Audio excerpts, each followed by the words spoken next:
মুন্সিরাজ চৈত সিংহের উদ্ধার করা মূর্তি গভর্নর জেনারেল ওয়ারেন হেস্টিং মিউজিয়ামে নিয়ে যাওয়ার জন্য তার কাছে এলে তিনি বলেন তার আগের দিন রাত্রে ওই মূর্তি চুরি গেছে।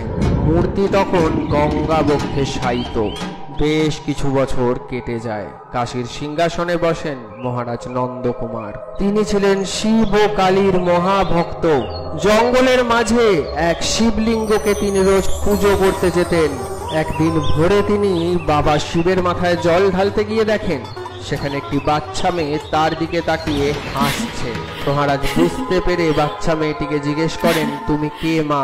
সেই বাচ্চা মেয়েটি রূপ বদলে হয়ে যায় মা কালী।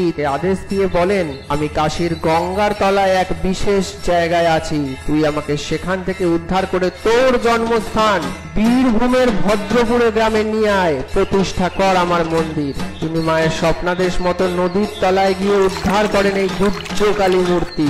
1775 সালের গোড়ায় তিনি মুর্শিদাবাদ বীরভূমের সীমান্তবর্তী বিখ্যাত জায়গা আকালীপুরে দেবীর মন্দির নির্মাণ শুরু করেন।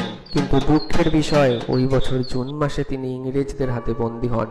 মন্দির নির্মাণে ছেদ পড়ে, তার ফাঁসির অর্ডার হয়। কিন্তু তার ফাঁসির পূর্বে তিনি তার পুত্র গুরুদাসকে তন্ত্রমতে দেবী গুজ্জ কালীর মন্দির প্রতিষ্ঠা সম্পূর্ণ করার নির্দেশ দিয়ে যান। জয় মা গুজ্জ কালী।